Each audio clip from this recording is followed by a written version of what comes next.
चरक शारीर का 8 number chapter है जाति सूत्रीय अध्याय। जाति सूत्रीय में 4 नंबर श्लोक में आप देखिए 4 नंबर श्लोक, सेकंड लाइन लास्ट, इसमें क्या लिखा हुआ है? मधुर औषध संस्कृतम ताभ्याम घृत क्षीराभ्याम पुरुष है, स्त्री तु तेल माशाभ्याम। जब गर्भाधान यानी कंसेप्शन जो करा रहे हैं, गर्भाधान कराते हैं, तो उसके पहले पूरा प्रोसीजर बोला है उसका भी कि किस तरीके से उत्तम संतान की अगर उत्पत्ति करानी है तो किस तरीके से सब कुछ फॉलो करना है। तो बोलते हैं कि स्त्री और पुरुष है, उनको स्नेहन वमन, उनकी शरीर की शुद्धि कराने के बाद उनको क्या करना होता है? उनके शरीर का शोधन, आपने मतलब उनको ऐसा आहार देना। तो पुरुष को किससे स्नेहन कराने को बोला? मधुर औषधियों से और घृत और दूध में, दूध और घी देना है पुरुष को, और स्त्री को तेल और मांस से स्नेहन देना है। तो ये दोनों याद हो आपको, पुरुष का किससे कराते हैं और स्त्री का किससे कराते हैं। फिर यहाँ पे बोला 5 नंबर श्लोक में तत्पुष्णात प्रभृति त्रिमासित ब्रह्मचारी अधय शयना, यानी इस प्रकार से जिनकी शरीर की शुद्धि हो गई है और त्रिरात्र मासित है, रजस्राव जिसको हो गया, ब्रह्मचारी रही जो, अधय शयनी यानी मैथुन का त्याग करके जो रही, नियमों का पालन किया, भूमि पर रही आराम से। फिर सेकेंड लाइन में बोला लास्ट की तरफ चतुर्थे अहनि उत्सादनम शरीरस्य स्नानम इत्वा, उसने चौथे दिन यानी 3 दिन जो है वो मेंस्ट्रुएशन उसको हुई, मेंस्ट्रुअल फेज चला। उसके बाद उन्होंने क्या बोला कि चौथे दिन उसको क्या करना है? स्नान करके सिर से शुक्ल वस्त्र पहन के पुरुषम यानी जो पुरुष है उसके साथ सहवास करने को बोला।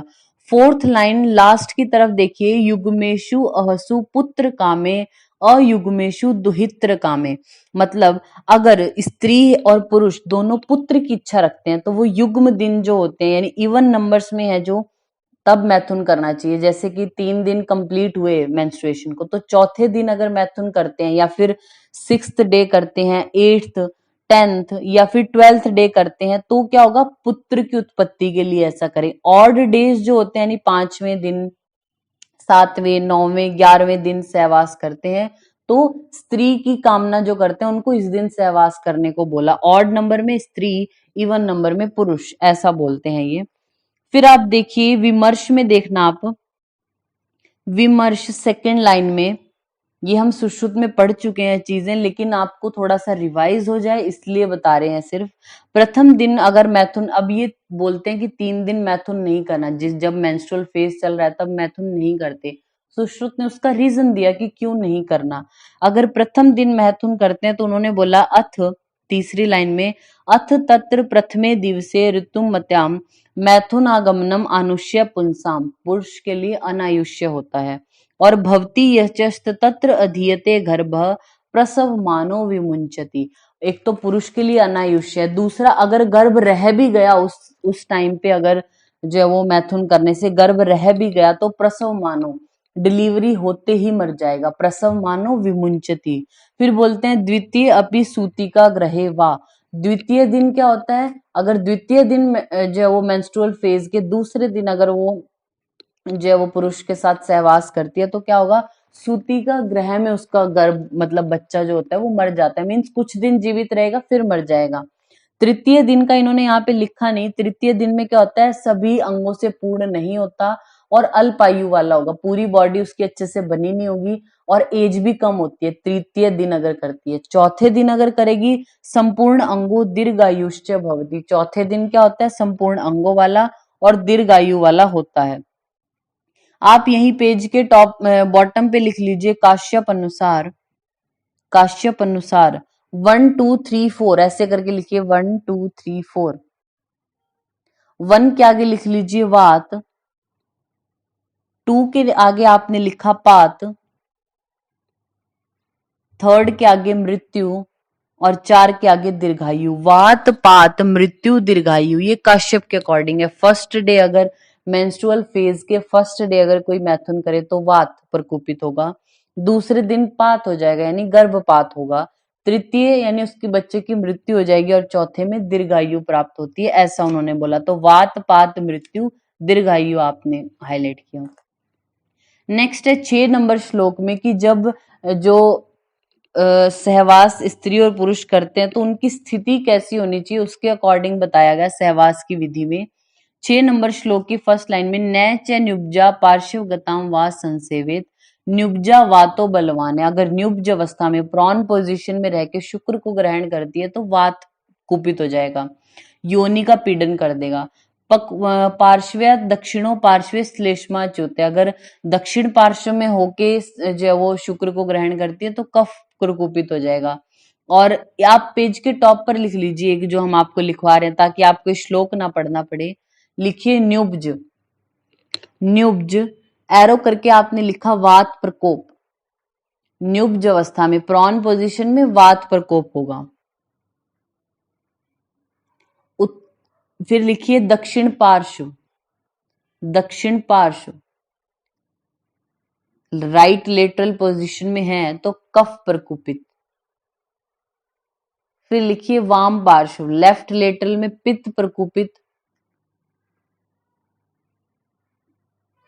न्यू प्रॉन में वात है, लेफ्ट लेटरल में पित्त, राइट लेटरल में कफ। उत्तान लिखिए, अब उत्तान यानी सुपाइन पोजीशन में लेट के उत्तान बीज ग्रहण हेतु श्रेष्ठ। बीज ग्रहण जो करना है यानी शुक्र को जो ग्रहण करती है स्त्री उसको उत्तान लेटकर करना चाहिए, ऐसा इन्होंने बोला।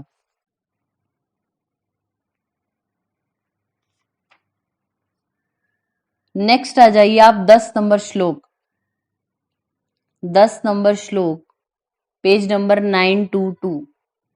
इसमें आप हिंदी की देखिए 5th लाइन में, हिंदी की 5th लाइन मिड की तरफ से यह लिखा यदि क्षत्रिय पुत्रेष्टि यज्ञ, ये जो वर्ड है पुत्रेष्टि यज्ञ इसको आप हाईलाइट कर सकते हैं, या फिर 11 नंबर श्लोक की हेडिंग या पुत्रेष्टि यज्ञ इसको हाईलाइट कर लेना। पुत्रेष्टि यज्ञ का विधान चरक संहिता में आया है, नाम लिख के पूरा पुत्रेष्टि यज्ञ। आप देखिए ये जो 11 नंबर श्लोक है इसकी जो एक्सप्लेनेशन दी हुई है, एक्सप्लेनेशन में 5th लाइन में देखना, 5th लाइन लास्ट में लिखा है काम्येष्टि या पुत्रेष्टि यज्ञ, हाईलाइट किया। काम्येष्टि या पुत्रेष्टि यज्ञ इसको बोला जाता है, तो चरक संहिता में रेफरेंस है इसका। नेक्स्ट है हमारा 15 नंबर श्लोक, इंपॉर्टेंट है। पंच महाभूतों की रूपोत्पत्ति में कारण, बच्चे का जो कॉम्प्लेक्शन होता है कौन से महाभूत से कौन सा बनता है वो इंपॉर्टेंट है। आप पेज के टॉप पर ही लिख दीजिए चरक के अकॉर्डिंग जो हम आपको लिखवा रहे हैं। सबसे पहले लिखिए कृष्ण, कृष्ण, कृष्ण के आगे आपने लिखा तेज प्लस, तेज प्लस पृथ्वी वायु, तेज प्लस पृथ्वी और वायु, यानी ये जो महाभूत जब प्रभावी हो तेज पृथ्वी और वायु तब कृष्ण वर्ण बनता है बच्चे का। फिर लिखिए अवदात, अवदात फेयर कॉम्प्लेक्शन जिनका होगा, अवदात में एरो करके लिखा आपने तेज प्लस उदक प्लस अंतरिक्ष यानी जल और आकाश, जल और आकाश।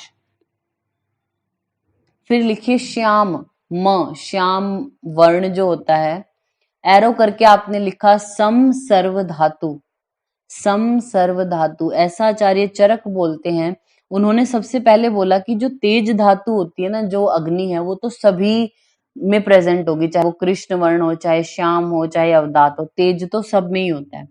लेकिन कृष्ण में क्या होता है, पृथ्वी और वायु आ जाती है। तो अगर आपको आपको देखना है आपको जो है वो क्वेश्चन कैसे पूछा जाएगा, अगर आपसे पूछा जाए कि चरक अनुसार जो गर्भ है उसका कृष्ण वर्ण कौन से महाभूत की वजह से होगा, और ऑप्शन में आपके पास हो पृथ्वी वायु उदक अंतरिक्ष या फिर जल वायु पृथ्वी अंतरिक्ष, ऐसे दो दो कर कॉम्बिनेशन हो, तो आप पृथ्वी और वायु को टिक करना। क्योंकि क्या बोला है, जो कॉम्प्लेक्शन है उसमें तेज तो नॉर्मली प्रेजेंट होता ही है, तो तेज को तो नॉर्मल बोला, इसके अलावा कौन से महाभूत हैं, पृथ्वी और वायु। अगर ऑप्शन में ये भी हो तेज प्लस पृथ्वी प्लस वायु और अलग से पृथ्वी और वायु भी हो, तब आप तेज वाले को प्रेफरेंस देना, तेज प्लस पृथ्वी प्लस वायु ऐसे। अवदात में हमारा तेज प्लस उदक प्लस अंतरिक्ष, सम सर्व धातु में शाम होगा। ये हम आपको क्यों बोल रहे हैं, आपको 15 नंबर श्लोक से एक बार क्लियर होगा ये। 15 में देखिए आप फर्स्ट लाइन लास्ट में, अपितु तेज धातु अभी उदकांत अंतरिक्ष धातु प्राय अवदात वर्ण करोति, भवती पृथ्वी वायु धातु प्राय कृष्ण वर्ण, पृथ्वी और वायु से कृष्ण वर्ण बनता है, ठीक है। तेज धातु तो सब में है, पृथ्वी और वायु ऐड हो गए तो कृष्ण करेंगे, उदक और अंतरिक्ष ऐड हो गया तो अवदात करेगा। और सम सर्व धातु प्राय श्याम वर्ण करे, सभी धातुएं अगर इक्वल हो तब श्याम वर्ण होता है।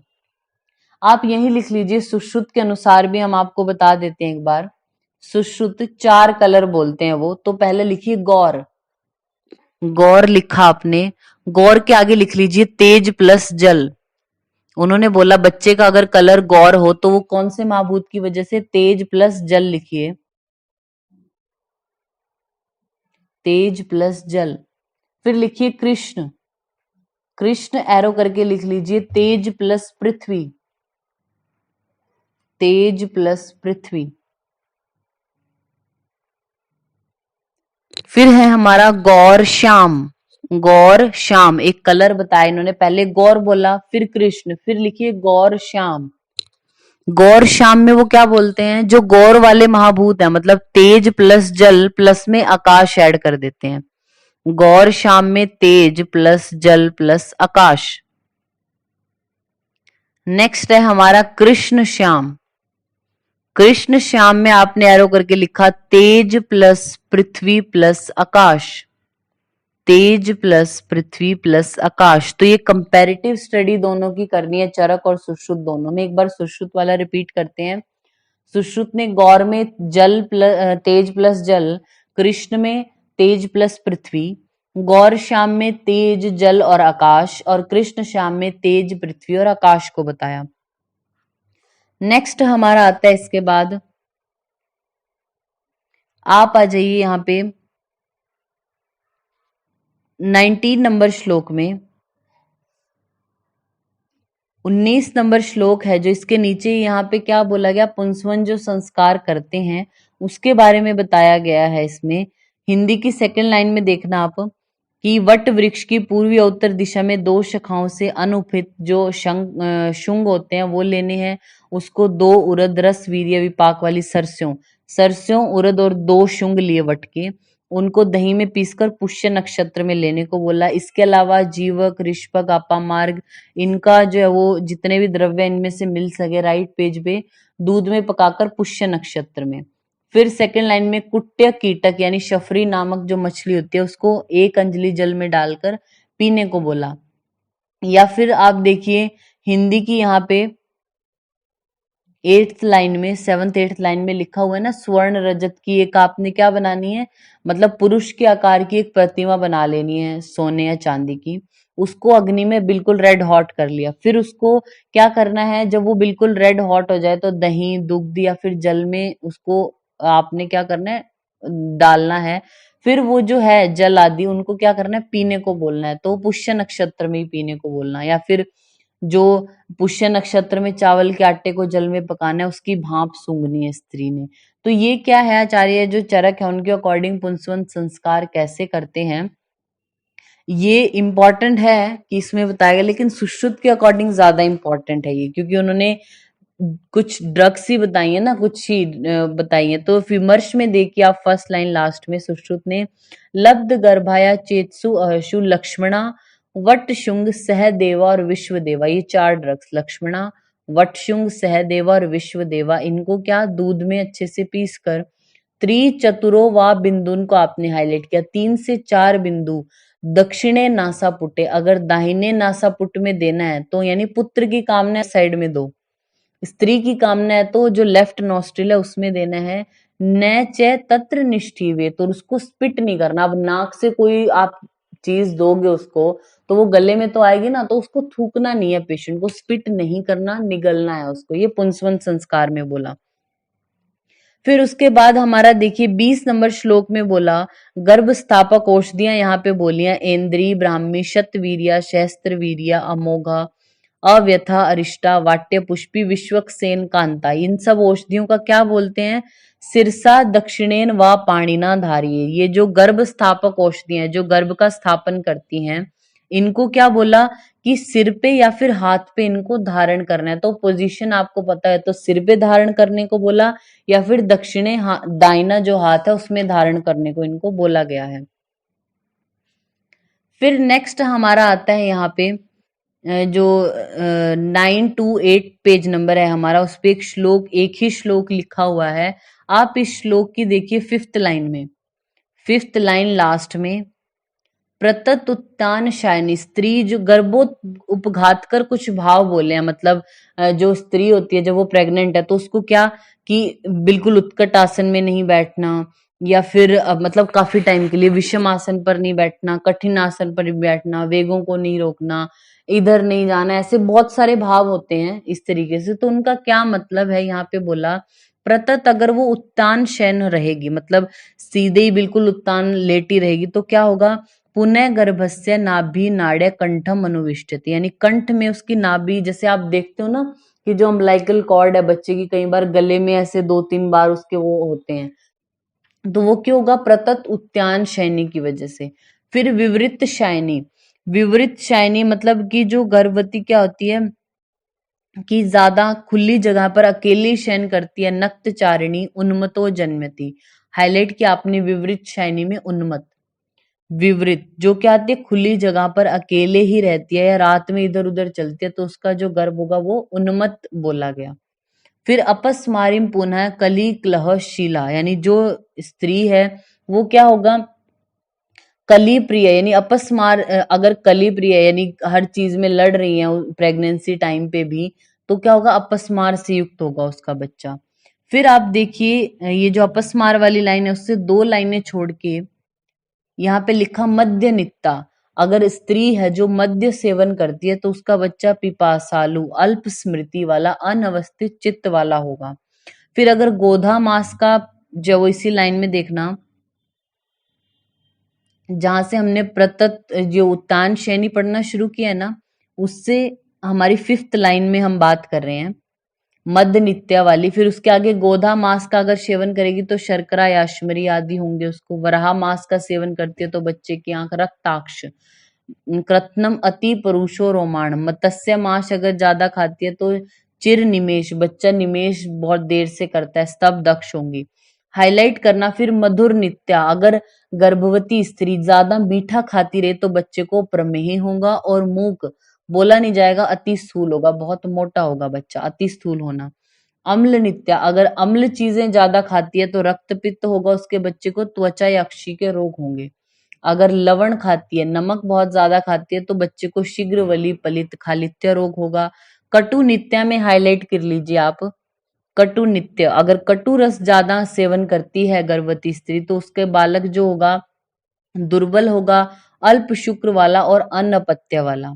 तिक्त में हाईलाइट करना, अगर तिक्त रस का ज्यादा सेवन करती है तो शोषिणम बलम अनुशोष होगा और बल भी अनुचित होगा उसका। और कषाय का ज्यादा सेवन करती है तो श्याव अनाही उदावर्त, यानी बच्चे बच्चे का कलर श्याव होगा, अनहा होगा, उसको उदावर्त का पेशेंट ज्यादातर बना रहेगा तो कषाय का सेवन जब करेगी। फिर नेक्स्ट लाइन में देखा, यहाँ पे बोला तत् सेव्य माने अंत्यवर्तनी, गर्भिणी का पर्याय यहाँ पे बोला इन्होंने, अंत्यवर्तनी यानी स्त्री को बोला गया है जो, तो इन चीजों का त्याग कर देना चाहिए। यानी आपने इसमें से एक तो विवृत शयनी वाला हाईलाइट किया, अगर उत्तान शयन सुपाइन पोजीशन में ही लेटी रहती है गर्भवती स्त्री तो उसके बच्चे में क्या, umbilical cord around the neck, ऐसी कंडीशन मिलेगी। विवृत शयनी यानी अकेली रहेगी, रात्रि में इधर उधर चल रही है तो उन्मत्त होगा बच्चा। अगर लड़ना बहुत प्रिय है, लड़ती है प्रेगनेंसी टाइम पे तो अपस्मार होगा बच्चे को। मध्य वाला हाईलाइट किया आपने कि पिपासा होगी, अल्प स्मृति वाला, अवस्थित चित्त वाला। मधुर नित्या को हाईलाइट किया, अगर मधुर चीजें ज्यादा खाती है तो उसके बच्चे में प्रमेह होगा, मूक होगा, अति स्थूल। कटु नित्य वाला आपने हाईलाइट किया और तिक्त नित्य वाला हाईलाइट किया। नेक्स्ट हमारा आता है, इसके बाद है हमारा आप आ जाइए पेज नंबर 931, 931 एक बार 22 नंबर जो श्लोक है ना राइट पेज पे 930 पे, 930 उसकी 4th लाइन लास्ट में देखना, पूर्णमीव तेल पात्रम असंक्षोभम अत्तो अंत्यवर्तनी भवंती उपचर्या, मीन्स अंत्यवर्तनी के लिए बताया, जो गर्भिणी स्त्री है उसको ये सब करना चाहिए, ऐसा नहीं करना चाहिए, तो उसके लिए एक उपमा दी है। जैसे तेल से भरा कोई पात्र है, मतलब कोई आपके पास बाउल है, वो ऊपर तक फिल है तेल से, तो क्या होता है, आपको संभाल के रखने होते हैं ना कदम, थोड़ा सा भी संक्षोभ हुआ तो तेल बाहर गिर जाएगा। उसी तरीके से बोला गर्भिणी की रक्षा करनी चाहिए, वरना गर्भस्राव यानी गर्भपात का भय रहता है, ऐसा इन्होंने बोला। फिर इसी पेज पे बॉटम में 23 नंबर श्लोक में देखिए हिंदी में, यदि अपथ्य सेवन से दूसरे या तीसरे मास में गर्भिणी स्त्री के रज को देखा जाए तो समझ लीजिए गर्भ की स्थिति नहीं होगी, क्योंकि तीसरे माह तक गर्भ सार रहित होता है। ठीक है, दूसरे या तीसरे में अगर ब्लीडिंग उसको हो रही है तो इसका मतलब गर्भ नहीं रहेगा, ऐसा आचार्य चरक बोलते हैं। ठीक है, क्योंकि वो सार रहित है, चौथे महीने में आके स्थिरता को प्राप्त होता है ना, ये हमने पढ़ा था चरक के अकॉर्डिंग। फिर आप देखिए विमर्श की थर्ड लाइन में, विमर्श की थर्ड लाइन में, अचतुर्था ततो मासात प्रश्रवणो गर्भविध अध, मीन्स चौथे मास तक आप उसको क्या बोलते हो, गर्भस्राव। ततः स्थिर शरीरस्य मतम पंचषष्ठ्यो वा पातम, सॉरी, जो पांचवा और छठा महीना उसमें अगर गर्भ ना रहे, स्थिर शरीर वाला हो जाता है ना उसमें, तो उसको क्या बोलते हैं, गर्भपात बोला जाता है, और 4 महीने तक उसको गर्भस्राव बोला जाता है, इन्होंने ऐसा बोला। नेक्स्ट है फिर हमारा, आप आइए, ये जो हमारा 933 पेज नंबर है 933, यहाँ पे क्या बोला फर्स्ट लाइन में, योनि स्त्रावस्ते तस्या गर्भो वृद्धिम न प्राप्नोति को आपने हाईलाइट किया, गर्भ वृद्धिम न प्राप्नोति नृश्रुत्वात् यहाँ तक हाईलाइट किया, गर्भ बढ़ नहीं रहा, और निश्रुत मतलब सूखता जा रहा है, और कालम अवतिष्ठ्यम अतिमात्रम उपविष्टकम को आपने हाईलाइट किया, और काफी टाइम तक गर्भाशय में यूं ही पड़ा रहा है, उसको उपविष्टक, ये आपको लाइन लिख के आएगी, गर्भ विद्धिम न प्राप्नोति और निश्रुत्वात्, सूखता जा रहा है, दैट इज उपविष्टक उसको बोलते हैं हम। आप देखिए विमर्श है जो, विमर्श की फोर्थ लाइन में, विमर्श की फोर्थ लाइन में वाग्भट ने इसका वर्णन करते हुए क्या बोला, संजात सारे महती गर्भे योनिस्रवतात वृद्धिम अप्राप्नुवन गर्भकोष्ठे तिष्ठति सस्फुर, वर्ड को हाईलाइट किया आपने, मतलब गर्भ की जो है वृद्धि तो हो नहीं रही है, तो लेकिन स्फुरण अभी भी है, अंदर आपको फील होता है कि फिटस है, तो सस्फुर उपविष्टकम आहु वर्धते तेन उद्रो, उदर की वृद्धि नहीं कर रहा बट अंदर है फिटस और स्फुरण भी हो रहा है, तो वो उपविष्टक होता है हमारा। फिर 26 नंबर श्लोक में देखिए 26 की सेकंड लाइन में, 26 की सेकंड लाइन में गर्भो वृद्धि न प्राप्नोति हाईलाइट किया, परिशुष्कत्वात्, गर्भ की वृद्धि हो नहीं रही होती, और परिशुष्कत्वात् वो सूख जाता है, मतलब वही है, वर्ड का फर्क हो गया बस, परिशुष्कत्वात् नागोदर में है, नृसुत्वात् जो है हमारा उपविष्टक में, मतलब दोनों ही है एक काम। और फिर देखना थर्ड लाइन में अस्पंदनश्च भवती को आपने हाईलाइट किया, चरक बोलते हैं स्पंदन भी नहीं होता, उपविष्टक में उन्होंने नहीं बोला कि स्पंदन है या नहीं है, बस बोला गर्भ की वृद्धि नहीं होती, सूख जाता है, बहुत काल तक पड़ा रहता है, इतना बोल के छोड़ दिया। नागोदर में बोलते हैं गर्भ की वृद्धि नहीं होती, सूख जाता है, और अस्पंदन स्पंदन नहीं होता। आप देखिए वाग्भट, ये जो विमर्श लिखा हुआ है ना, विमर्श की फोर्थ लाइन लास्ट में, विमर्श की फोर्थ लाइन लास्ट, उद्रम वृद्धि अपि अत्रम हीयते स्फुरम चिरात को आपने हाईलाइट किया, मीन्स गर्भ उदर की वृद्धि तो हो नहीं होती, कम होने लगता है, स्फुरम चिरात, स्फुरन तो हो रहा है लेकिन देर से होता है, वो हमारा होता है नागोदर में। क्या है, आप सुश्रुत की लाइन पढ़ेंगे, देखिए इसी लाइन में आगे लिखा है, सुश्रुत ने वाताभिपन्न व शुष्कित गर्भ में मातु कुक्षिम न पूरिति मंद स्पंदते, ऐसे सुश्रुत ने वाताभिपन्न गर्भ के लिए बोला।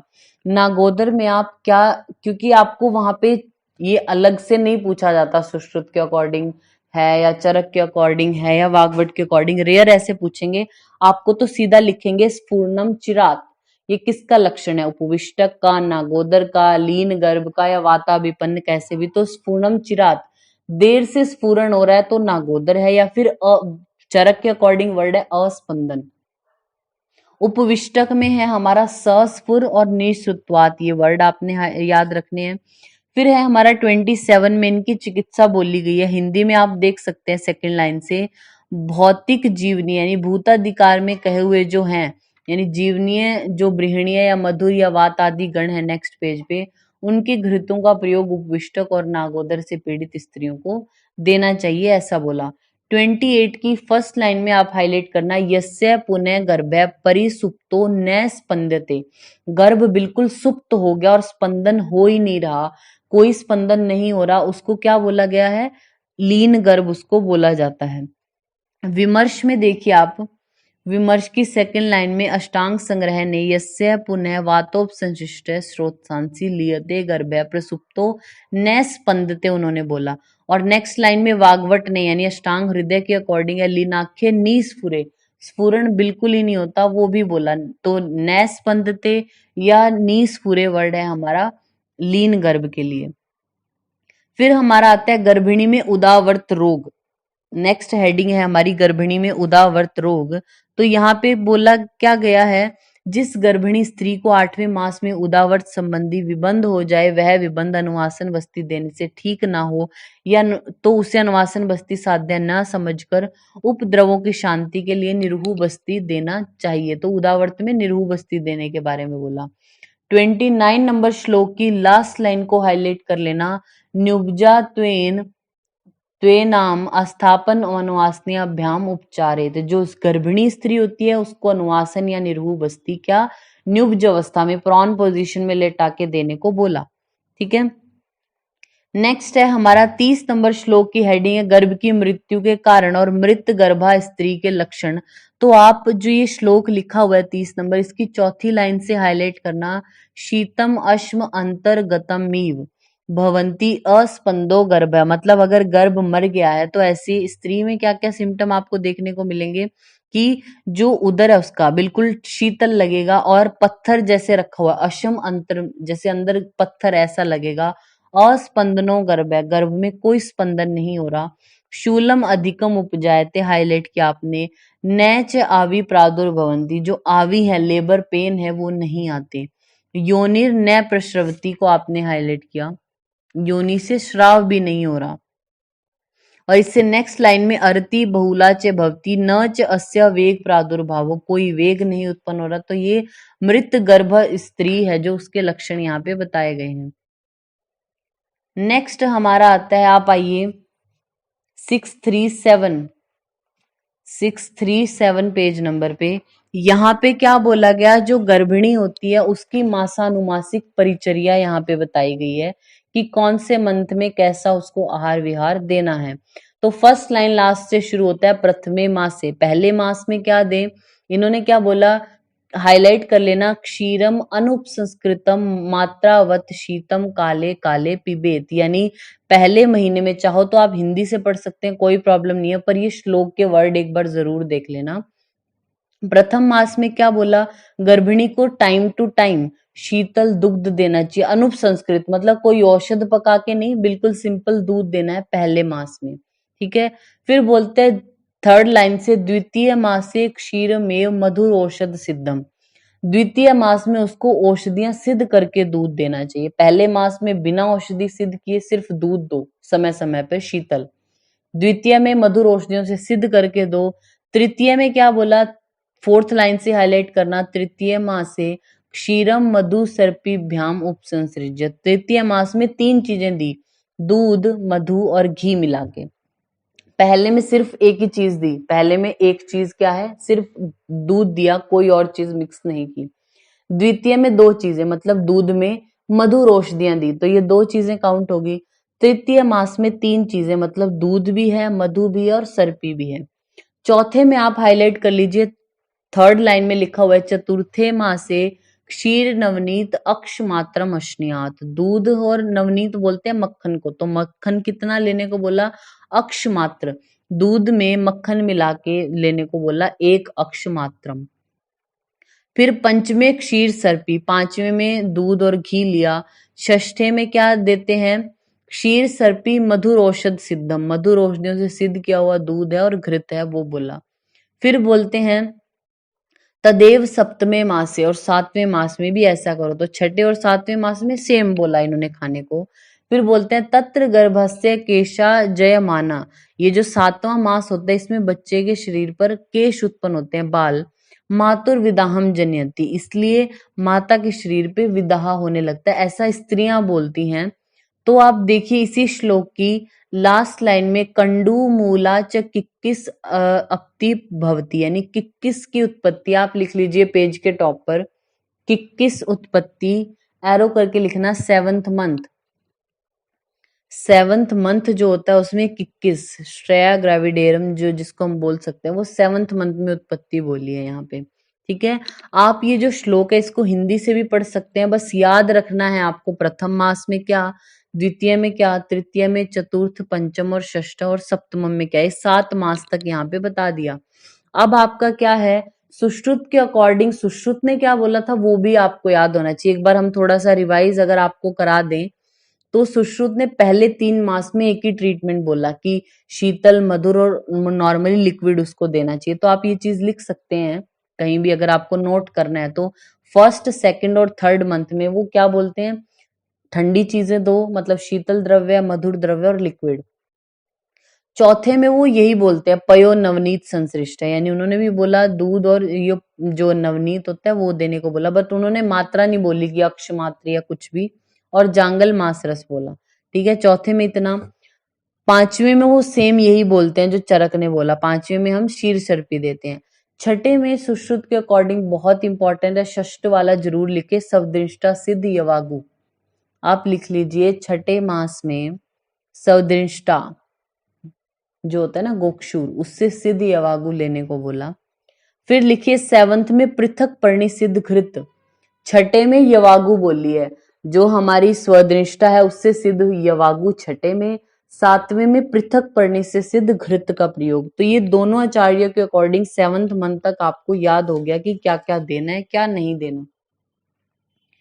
नेक्स्ट है हमारा, देखिए पेज नंबर 938 पे आइए, 938। यहाँ पे पहले किसकी चिकित्सा बोली गई है, तो कोलोदकेन, श्लोक में वर्ड है कोलोदकेन, आप हाईलाइट कर लेना। ये जो श्लोक लिखा हुआ है ना इस पे लिखा है फर्स्ट लाइन में कोल ओदकेन, कोल बोलते हैं बेर को, तो बेर का क्वाथ लेने को बोला, तो ये आपने हाईलाइट किया। फिर सेकंड लाइन में चंदन मृणाल कलके च अस्या को आपने हाईलाइट किया, चंदन है और मृणाल उशीर जो होता है उसके कल्क का लेप करने को बोला। फिर देखिए आप, फिर शिरीष धात की इनको लेने को बोला, थर्ड लाइन में कुटज अर्जव इनको, निम्ब कोल।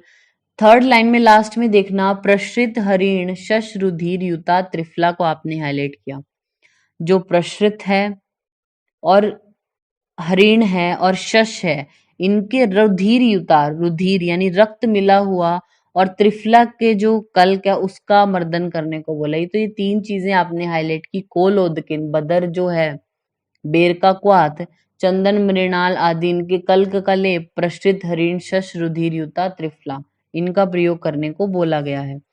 फिर नेक्स्ट है हमारा 8वें महीने में, 7 मंथ तक तो हमने पढ़ लिया कि क्या करते हैं क्या नहीं। आप देखिए अष्टमे तू मासे क्षीर यवागु सर्पिष्मति काले काले पिबेत, आचार्य चरक ने 8वें महीने में यवागु बोली है कि यवागु देनी है, यवागु को दूध में पकाकर या उसमें घी आदि मिलाकर समय समय पर 8वें महीने में देने को बोला, जबकि सुश्रुत ने 6ठे महीने में स्वदृष्टा से सिद्ध यवागु बोल दी थी। फिर भद्र काप्य पैंगिल्या बाध्यो ही अस्या गर्भ छेदती, यानी अब यहाँ पे 8वें में उन्होंने बोला कि ऐसा ऐसा देना है यवागु, दूध या मतलब घी या दूध में पकाकर। भद्र काप्य ने वो थोड़ा सा ऑब्जेक्शन कर दिया कि नहीं ऐसा नहीं करते, क्योंकि यवागु अगर आप ले रहे हो घृत युक्त क्षीर यवागु तो गर्भ का जो भाग है वो पिंगल वर्ण का हो जाएगा, कलर ही चेंज हो जाता है बच्चे का। तो भद्र काप्य ने ये ऑब्जेक्शन उठाया था। फिर इनके ऑब्जेक्शन को भी इन्होंने बताया कि कैसे क्या करना है, वो हम नहीं पढ़ते। आप देखिए राइट पेज पे 9वें मास की कर्तव्या में देखिए, 9वें तू खलुवेना मासे मधुर औषधीय सिद्धम तेलम अनुवासित, यानी अनुवासन बस्ती देने को बोला है 9वें मास में, मधुर औषधियों से सिद्ध जो तेल है उससे अनुवासन बस्ती देने का वर्णन किया है। नेक्स्ट है हमारा 33 नंबर श्लोक में देखिए, 33 नंबर श्लोक, सेकंड लाइन में बिल्कुल मिड में वर्ड लिखा है प्राग द्वारम उद्ग द्वारम वा, यानी सूतिका ग्रह में उसका प्रवेश अब करा रहे हैं, 9वां मास चल गया तो अब कभी भी जो वो लेबर पेन आएंगे, उसको डिलीवरी कभी भी हो सकती है, तो सूतिका ग्रह में उसको रखा जाता है। तो सूतिका ग्रह जो बनवाते हैं उसका मुख, उसका द्वार कहाँ हो, प्राग द्वारम उदक द्वारम, यानी पूर्व या फिर उत्तर दिशा में होना चाहिए। नेक्स्ट पेज पे आइए आप 940। 940 पे थर्ड लाइन में देखना, हिंदी की पूर्व द्वार वाला या उत्तर द्वार वाला सूती का ग्रह बना हुआ है, उसमें बेल, तिनिश, हिंगोट, भिलावा और आदि खदीर आदि की लकड़ी होनी चाहिए। नेक्स्ट है 34 नंबर श्लोक, 34 नंबर श्लोक। श्लोक के ऊपर से आप देखिए सिक्स लाइन में संदुक्षणानी स्त्रीय बहुशो प्रजाता को आपने हाईलाइट किया। आचार्य चरक बोलते हैं जो सूती का ग्रह है, मैटरनिटी जो वार्ड है, उसमें स्त्रीय बहुओं, अनेक स्त्रियां होनी चाहिए। आप यहीं लिख लीजिए आचार्य सुश्रुत 4 स्त्रियां। आचार्य जो सुश्रुत है उन्होंने स्पेसिफिकली मेंशन किया है कि 4 स्त्रियां होनी चाहिए, और जो चरक है वो क्या बोलते हैं, अनेक स्त्रियां होनी चाहिए। नेक्स्ट है हमारा 36 नंबर श्लोक में देखिए 36। इसमें क्या बताया गया, प्रसव के पूर्वकालिक लक्षण क्या होंगे, ठीक है।